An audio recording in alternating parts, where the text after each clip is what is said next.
नमस्कार. राज्यातील शेतकऱ्यांसाठी मोठी खुशखबर. आता सरकारने नमो शेतकरी योजनेच्या हप्त्याला मंजुरी देण्यात आली आहे.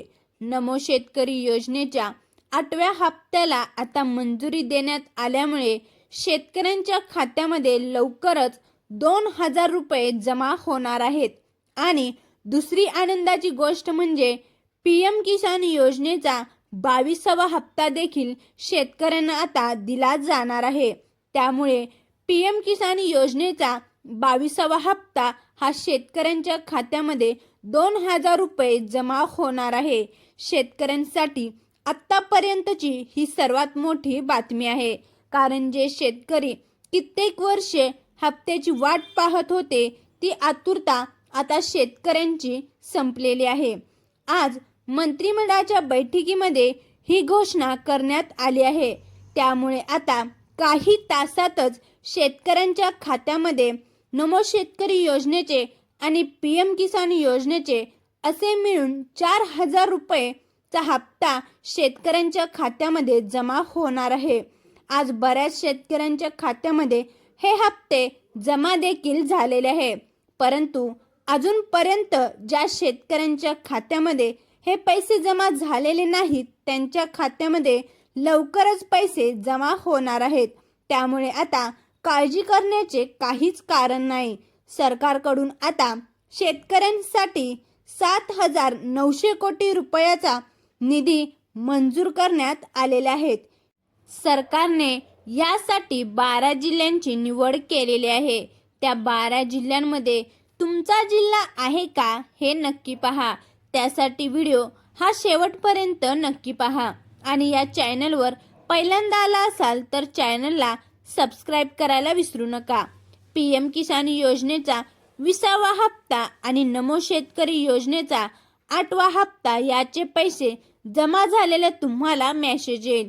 आपल्या राज्यामध्ये एकूण 36 जिल्हे आहेत. परंतु सरकारने पहिल्या टप्प्यामध्ये 12 जिल्ह्यांची निवड केली आहे. सरकारमार्फत असेही सांगण्यात आलेले आहे की बँकांमध्ये सर्व्हर डाऊन होत असल्यामुळे 36 जिल्ह्यांमध्ये पैसे पाठवणे अवघड जाते. त्यामुळे सरकारने पहिल्या टप्प्यामध्ये या 12 जिल्ह्यांची निवड केल्याचे सांगितले आहे.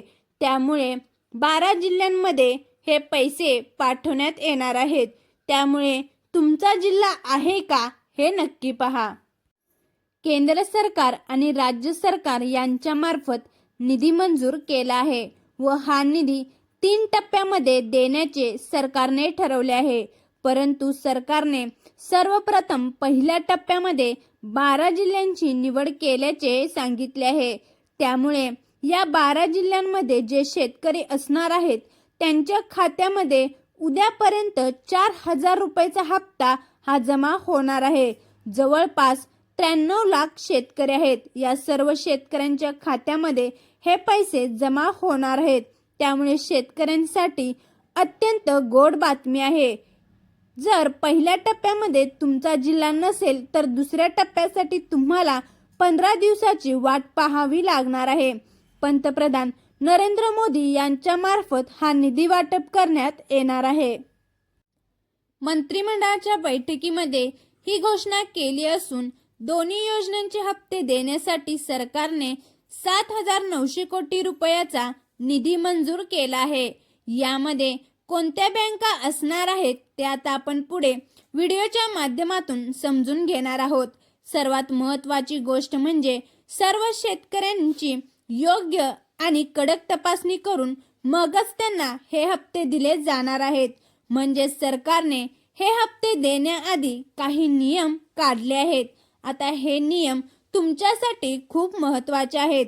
कारण या नियमामध्ये जर तुम्ही बसत असाल तरच तुम्हाला हा हप्ता दिला जाणार आहे. आता हे कोणते 4 नियम महत्त्वाचे आहेत ते आता आपण समजून घेणार आहोत.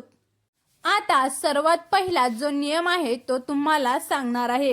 त्या नियमामध्ये तुम्ही बसू शकाल, परंतु पुढचे जे 3 नियम आहेत त्यामध्ये तुम्ही अपात्र होऊ शकता. त्यामुळे 16,000 शेतकरी हे अपात्र होण्याची दाट शक्यता आहे. त्यामुळे सर्वात पहिला कोणता नियम आहे तो आता आपण पाहूया. तर सरकारच्या मार्फत तुमची जी शेतजमीन आहे ती तपासण्यात आली होती. तर सर्वात पहिला जो शेतजमिनीविषयी नियम आहे तो म्हणजे तुमची शेतजमीन ही 8 एकरपेक्षा जास्त नसावी.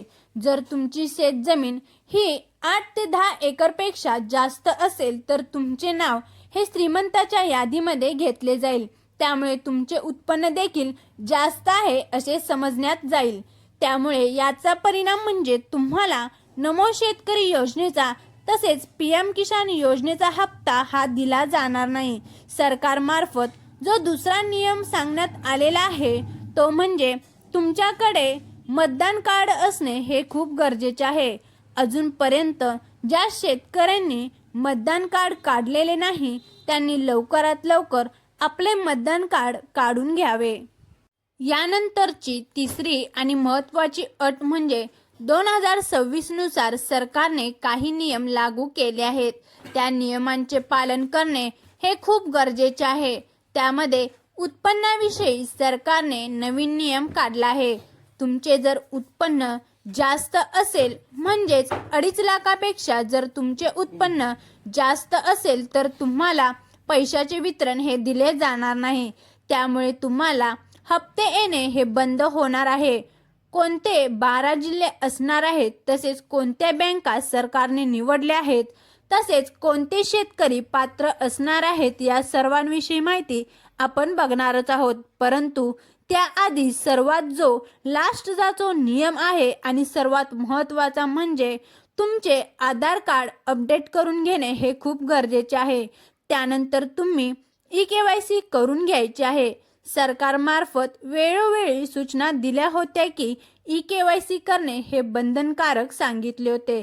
परंतु अजूनपर्यंत ज्या शेतकऱ्यांनी आपली eKYC केलेली नाही त्यांनी लवकरात लवकर आपली eKYC पूर्ण करून घ्यायची आहे. तुमच्या आधार कार्डवरील नाव, जन्मतारीख तसेच तुमचा फोटो या सर्व गोष्टी नीट असणे खूप गरजेचे आहे. या सर्व नियमामध्ये जर तुम्ही बसत असाल तर तुम्हाला PM किसान योजनेचा आणि नमो शेतकरी योजनेचा हप्ता हा तुमच्या खात्यामध्ये नक्कीच जमा होणार आहे. यानंतर आपण कोणते 12 जिल्हे सरकारने निवडले आहेत ते आता आपण पाहणार आहोत. सर्वात पहिला जो जिल्हा आहे तो म्हणजे यवतमाळ, बुलढाणा, वर्धा, अकोला, वाशिम, हिंगोली, अमरावती, धाराशिव, परभणी, लातूर, बीड, जालना, छत्रपती संभाजीनगर या 12 जिल्ह्यांना पहिल्या टप्प्यामध्ये हप्ते दिले जाणार आहेत. त्यामुळे या 12 जिल्ह्यामध्ये जे कोणते शेतकरी असणार आहेत त्यांच्या खात्यापर्यंत उद्यापर्यंत हप्ता हा जमा होणार आहे. शेतकरी मित्रांनो, तुम्हाला कोणते 12 जिल्हे आहेत तसेच सरकारने कोणते नियम 4 काढलेले आहेत हे सुद्धा तुम्हाला समजले आहे. त्यामुळे जर तुम्ही या नियमामध्ये बसत असाल तर उद्यापर्यंत तुमच्या खात्यामध्ये हप्ता हा नक्कीच जमा होणार आहे. व्हिडिओ हा अतिशय महत्त्वाचा असल्यामुळे प्रत्येक शेतकऱ्यांना शेअर करा जेणेकरून त्यांना ही न्यू अपडेट समजेल. तसेच व्हिडिओ आवडला असेल तर लाईक करायला विसरू नका आणि या चॅनलवर पहिल्यांदा आला असाल तर चॅनलला सबस्क्राईब करायला विसरू नका. पुन्हा भेटूया नवीन व्हिडिओमध्ये नवीन माहितीसह. जय हिंद, जय महाराष्ट्र.